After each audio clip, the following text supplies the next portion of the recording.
আমরা কিন্তু সকলেই জানি 2016-17 পর কিন্তু কোনো রকম জয়ের মুখ দেখেনি বাংলা। সেই ক্ষেত্রে 2024-25-এ একেবারে দারুণ একটি জয়ে কিন্তু বাংলা একেবারে বছরের শেষটা মাতিয়ে দিল পশ্চিমবঙ্গে, এবং ইতিমধ্যেই কিন্তু তারা এয়ারপোর্টে এসে সেখানেই সকলের সঙ্গে তারা ট্রফি ভাগ করে। এবং সবথেকে বড় বিষয়, অরূপ বিশ্বাস কিন্তু আগের দিন মিটিংয়ে বলেই দিয়েছিলেন যে তিনি নিজে আসবে, বাংলার প্লেয়ারদের কিন্তু তার নিজের হাতে কিন্তু তিনি নিয়ে যাবেন, এবং তিনি কিন্তু এসেছিলেন।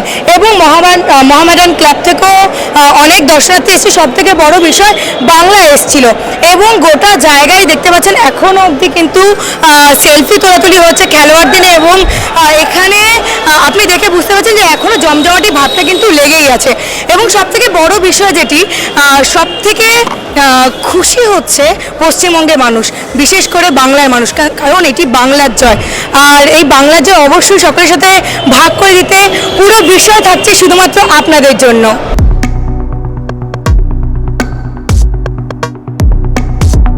মোহনবাগান তো খেলতে যায় সবাই। কি আইএসএলে আইএসএল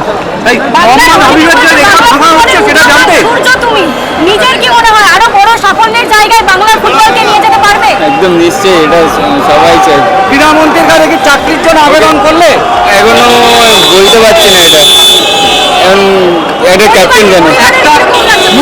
পরিবারের পেয়ে অনেক খুশি আমি এখন, অনেক দিন পর। ঠিক আছে, থ্যাংক ইউ। মুখ্যমন্ত্রীর কাছে মুখ্যমন্ত্রী নিজে টুইট করেছেন তোমার কৃতিত্বের জন্য, শুভেচ্ছা জানিয়েছেন, কি বলবে? ধন্যবাদ। যখন এরপরে যখন তোমাদের সম্বর্ধনা দেবে তার কাছে কি চাকরির আবেদন করবে? নিশ্চয়ই নিশ্চয়ই, আমরা সবাই মিলে এটা সবাইকে বলবো, আমরা নিশ্চয়ই আবেদন করবো।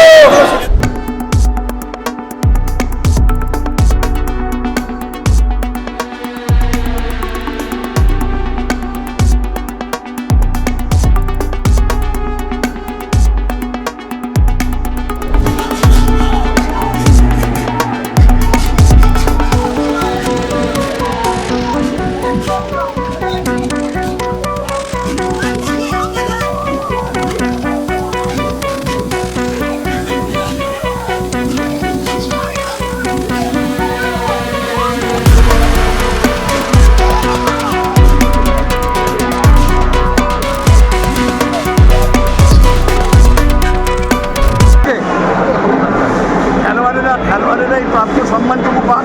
আমার অনেক কিছু পাওয়া হয়েছে ঠাকুরের আশীর্বাদে। খেলোয়াড়েরা যাতে আরও বেশি করে প্রচারের আলোয় আসে, তারা যাতে আরও ভালো পারফরমেন্স করতে পারে, সেটাই মূল হওয়া উচিত। আমাকে নিয়ে মাঝামাঝি বাংলার খেলোয়াড় যারা আছে, যারা ফুটবল খেলছে, তাদেরকে আরও বেশি করে যদি আমরা লাইমলাইটে আনতে পারি, হবে। আমি অনেকে নিয়ে চাকরির ব্যাপারে আমাদের সরকার তো চাকরি চালু করে দিয়েছে, অ্যাপ্লিকেশন করলে যারা যোগ্য হবে সবাই বছরের শেষে এত সুন্দর দারুণ উপহার, কি বলবেন এই বিষয়ে? আমার মনে বারবার ঘুরছিল গতকাল সন্ধে অবধি যে বাংলাকে দেওয়ার জন্য এর থেকে ভালো উপহার নববর্ষে হতে পারে না। আর আমাদের ছেলেরা সেই স্বপ্নটা সফল করলো। বাংলাকে 1 জানুয়ারিতে আমি সন্তোষ ট্রফিটা এনে দিতে পেরেছি, এটা আমার কাছে একটা বিরাট পাওনা।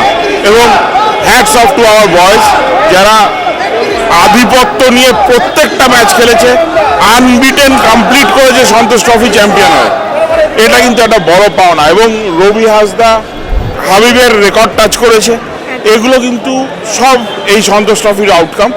এবং এতগুলো প্লেয়ার তারা সব রকমের ক্লাব থেকে আছে, কিন্তু শুধু বড় ক্লাব নয়, বড় ক্লাব ছোটো ক্লাব সব মিলিয়ে কিন্তু যে ফুটবলটা খেলেছে আমার মনে হয় সত্যিই অ্যাপ্রিসিয়েট করার মতন। প্রত্যেকটা ম্যাচ, প্রত্যেকটা খেলা সব আমাদের বাংলার ছেলেরা খেলেছে, সেটা আরও বড় পাওনা। কারণ সান অফ দ্য সয়েল হওয়ার পর থেকে বাংলা কিন্তু সন্তোষ ট্রফি পায়নি। সান অফ দ্য সয়েল আইনটা অ্যাপ্লাই হওয়ার পরে এই প্রথম সন্তোষ ট্রফি বাংলায় আসলো। আমাদের আবার নতুন করে পথ চলা শুরু, আশা থাকবে সামনের বছরও এটা আমরা করে দেখাতে পারবো। দেখলেন এবং বুঝতেই পারলেন বাংলা কতটা উচ্ছ্বাসিত এই সন্তোষ ট্রফি নিয়ে বা সন্তোষ ট্রফির জয় নিয়ে। চলুন এরকম আপডেট পেতে অবশ্যই নজর রাখতে হবে বাংলার পালস টিভিতে। ক্যামেরা সত্যজিৎ শাহের সাথে পৌলমী হালদার, বাংলার পালস টিভি।